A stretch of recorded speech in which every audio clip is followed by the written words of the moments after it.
Italy is synonymous with many things, including bureaucracy. Now, you could go onto AI and obtain a neat checklist, an action plan of the things that you need to be focusing on. But one thing that AI is not going to give you is lived experience. And trust me, I've got a lot of that to share. I've been living in Italy for 8 years, and in that time, I have dealt with a lot of bureaucracy, including obtaining my codice fiscale, converting my British driving licence to an Italian one, getting a carta d'identità, dealing with work contracts, opening a partita IVA, dealing with residency, tarry, utility bills, healthcare, not to mention the carta di soggiorno, which I first obtained back in 2021 and then renewed just last week. And I even feel like I'm missing some things off that list. There's a lot that I've dealt with. And after 8 years, I really do think that there are many things that I would do differently when it comes to Italian bureaucracy if I were moving to Italy today. And these are actually things that I do differently now, all of these experiences later. So today we're going to be running through 8 key things that you need to be considering when it comes to Italian bureaucracy, based on my experiences and based on the things that are really going to help you. Each and every one of these are important, so I suggest sticking around to the end so that you can fully educate yourself.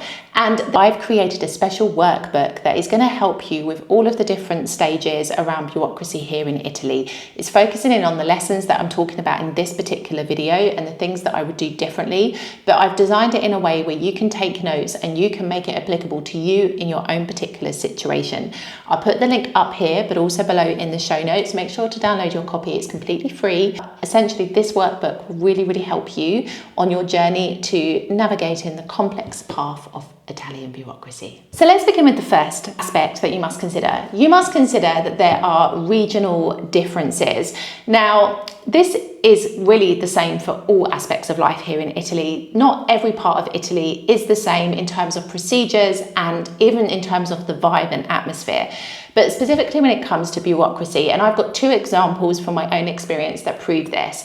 Now, the first example concerns registering for residency. Now, when you register for residency here in Salerno, you have to register for the tarry bill first before you can actually go to the residency office and register your residency in this particular province.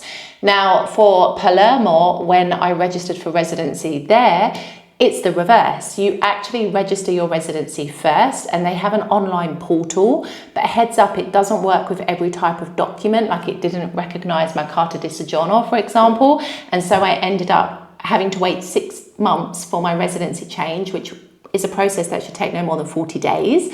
But that said, they then automatically notify the tarry office.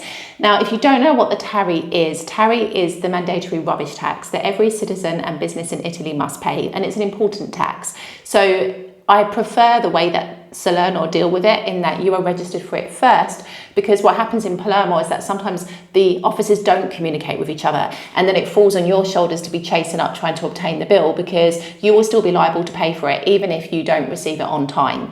Now, that is one example of a difference. Another example concerns the most recent piece of bureaucracy that I have just completed, which is the renewal of my carta di soggiorno. Now, the carta di soggiorno, if you don't know what it is, it's like the residence permit given to British people who are living here in Italy pre-Brexit.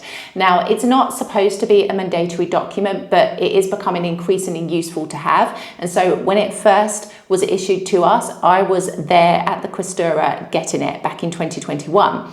And now, of course, my carta di soggiorno expired this year. So last week I went to my appointment to renew it, and part of the renewal requires you to have a certificato storico di residenza, which is essentially your residential history certificate here in Italy. Now, this shows where you've lived up until now, and you have to obtain it from each of the different comune that you've been resident at in any given period. Now, I've previously lived in Salerno and also in Palermo, so I had to go to 2 different comune to get this certificate. Now, I thought it would be a process that would take a long time, but actually, if you have to get this document, it's a pretty quick process. You can actually download it online. There is an ANPR system, but that doesn't issue documents pre-2020. So if you are looking to go further back, you do need to contact the individual comune, but you do it via PEC email. We'll talk about that later. And essentially, you pay the bollo virtually. This is the fee to issue the certificate, and then they send you the PDF and you can download it and print it. So it's a fairly straightforward process, and I applied for it in March of this year because my appointment was in August and I just didn't know at that point how long it would take me to obtain this particular document from both commune. Now it turned out it was pretty fast. Within a couple of weeks I'd received both copies, but I started to worry about the validity period because even though these are historical documents, they do have a validity period. Now, I've done a bit of research online and they had said like on average it's 6 months, but you should check with the individual commune. And I'm so glad I did because I sent an email to both of them. Salerno came back first and told me their certificate was valid for 6 months. And so I was like, okay, it must be the same for Palermo. But then a couple of weeks later when Palermo responded, they were like, no, ours is 3 months. And so I had a moment of panic where I had to reapply for the historical residence certificate before my appointment because by that point it had expired. Now, it has been noted online that if you are in possession of a document like this and it's expired, you can do some kind of declaration to say that the details are still the same and nothing's changed. But I just didn't want to go down that route in the questura and potentially have somebody sit in front of me and say, no, we just want an updated document. So I chose to pay twice and I luckily received it before my appointment. But there we have 2 separate examples that show you how different commune, different regions, different parts of Italy deal with things in different ways. So all I can say to you is that if you are dealing with documents or you are having to contact a number of different commune offices or whatever it may be, please double check procedures, double check validity periods of your documents, double check the way that different offices deal with things in different parts of Italy, because it's not necessarily the same and this can really trip people up. I've read a lot of people's experiences of renewing their Carta di Soggiorno recently, and every questura seems to do things differently, even down to making the appointment for this renewal. So I really do think that you need to do your research and make sure that you understand any regional differences when it comes to bureaucracy. The second thing I think you need to do is to go above and beyond. Now, I had to wait 8 months for my appointment to renew my Carta di Soggiorno. I received the appointment in January of this year. In the meantime, my document expired, but because it's not mandatory, luckily it didn't affect anything here. But then I had the appointment just last week. And so I was like, I've waited this long for an appointment. I've got to make sure I've got everything right because I cannot afford for them to send me away and make me come back another time. So I decided to do both colour photocopies of the documents that I asked for and black and white. I decided to be really extra and bring like copies of my Setta Trenta, my tax return, even though this was not anything that they had requested, and also do copies of other documents that they hadn't requested as well, just in case. Now, you might think that this is a little bit exaggerated, but I was in the questura and literally in the cubicle next to me, there was a gentleman who was dealing with a renewal of a permesso di soggiorno, and he didn't have the correct documents or the correct photocopies, and he was sent away to go and get them to then come back later. And I cannot even begin to tell you how stressful that must have been, because in the questura, they're not open all day. There are a lot of people that are waiting to be seen. And so for the fact that he was, fairly quick to be seen in the morning meant that now having to go away, do the photocopies and come back was going to take so much longer. So I just think it pays to go above and beyond. Bring everything that you can think of but the kitchen sink.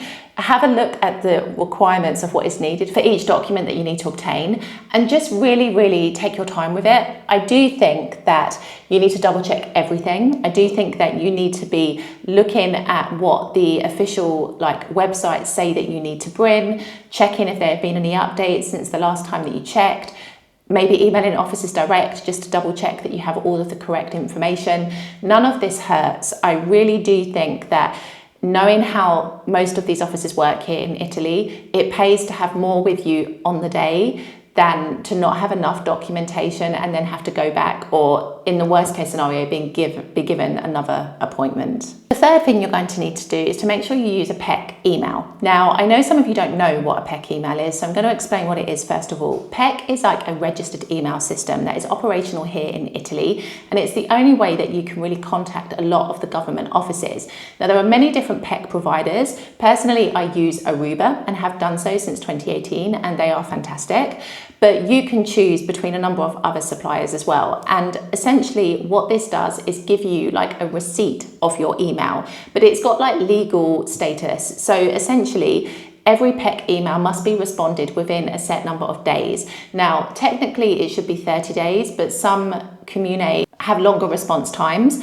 But what it does is gives you that protection. If you have any issues, if they say we didn't receive your email, you can prove that you actually sent it. And as I've said before, for a lot of like government offices, you're not able to just send a regular email from your normal account. You have to send it via the PEC system. Now, I would say that the PEC email has saved me on so many occasions. So if we take it back to the example I gave you about changing my residency in Palermo, we moved from Salerno to Palermo. I tried to change my residency online using the system that they have in Palermo, but unfortunately it didn't register my carta di soggiorno. It didn't know how to deal with it because it's not like a regular permesso.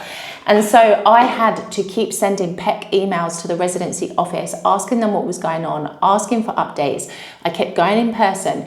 But the fact that I ended up sending like 3 or 4 different PEC emails and not have any response to any of them really gave me a strong case to go in person and actually demand an answer. And it was on that occasion that they actually processed the change of residency.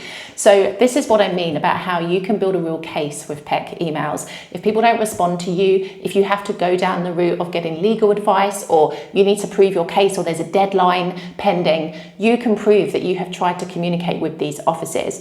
Because sometimes some offices are really terrible at responding, but you've protected yourself. And so I really, really do recommend this be something that you sign up for as soon as you can, because guaranteed you will need it, not even just for government offices, but also if you're dealing with utility companies. We had dramas a few years ago with our gas company. I'll link the video up here if you want to know more, but essentially having a PEC email was a way to evidence our case and talk about what was happening. And it's a way that I communicate with a lot of companies now, specifically if I have a problem or I need some advice on a matter. So I really, really, really do recommend getting a PEC email address if you haven't done so already. Fourth thing is to take the experiences of others with a pinch of salt. Now, everyone and their cousin is going to tell you a horror story of bureaucracy here in Italy. It's kind of part and parcel of living here.